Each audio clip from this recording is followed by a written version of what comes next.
Hello friends, welcome to my YouTube channel. So in last lecture we have covered many questions in Hibernate. We will continue from here.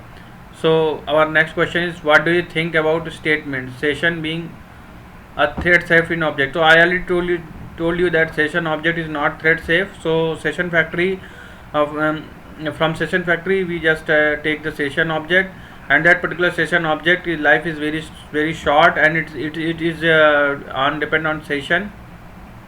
And when we close that particular session, that object is basically that object is basically session object is destroyed. So we can use only per one session, and we can as number of session as per our transactions. So we can open a session for a transaction, and we can close after successful or after done with our transaction.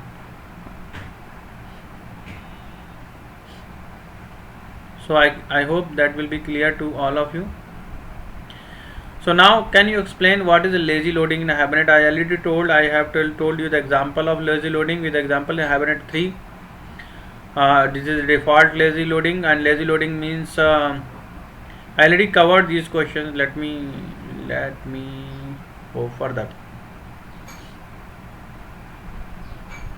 I have already covered these all questions in my previous video. So if you have not seen that, so go to my previous video and just see that questions. I have already covered these all questions.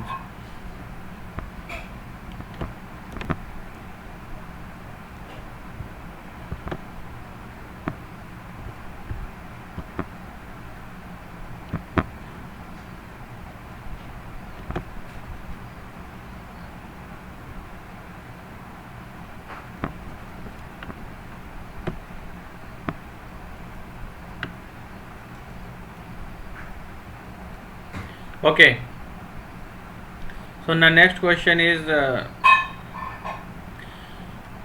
what are the most commonly used annotation available to you to support the Hibernate mapping? So these are the common annotation. Hibernate framework provides support of JPA annotation mainly.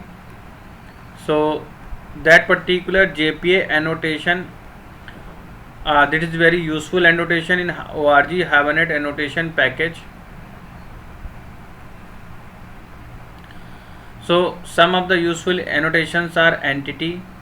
So that is javax.persistence.entity, and this annotation used to model the class by using @entity. The second one is table annotation, @table. We can model that. So annotation model the class by using @table, and the class map with the table name in the database. Now @access. This is used for defining the class type, either field or a property. This is very important.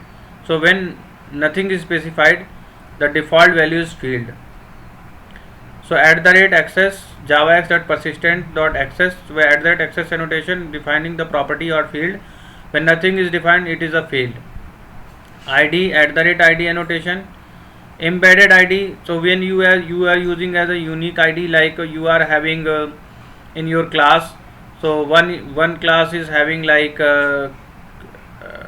class ID, and that particular ID is having so ID and SSN.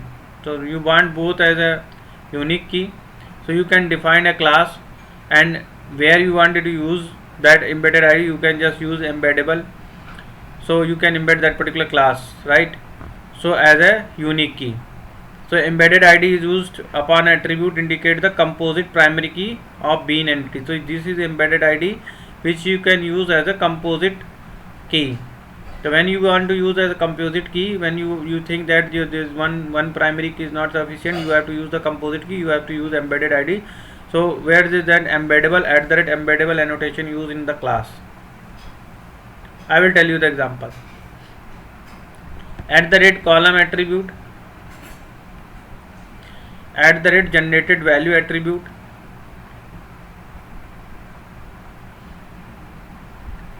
there is one-to-one, many-to-one, the @cascade and cascade type.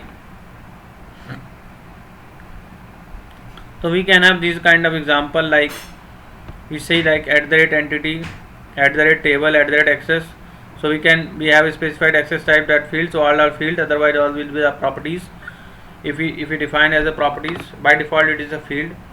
So id, generated value, column, these are all annotations we have used for this particular entity. These are like one to one cascading. So cascade all means our parent will have all associated child, and then when whatever operation will parent, it will cascade to all child, whether it will be update, merge, these all operation. Now Hibernate architecture. Hibernate architecture consists of the many objects such as persistence objects, session factory objects, session, query, transaction. So application developing using Hibernate is mainly categorized in 4 parts. So first part is Java, another one is Hibernate framework, configuration and mappings, third one is internal API like JDBC. So mainly Java application, then the mapping files, then internal APIs like JDBC, JTA and JNDI, Java transaction API, Java naming and directory interface, and then there is a database options like MySQL, Postgres and Oracle.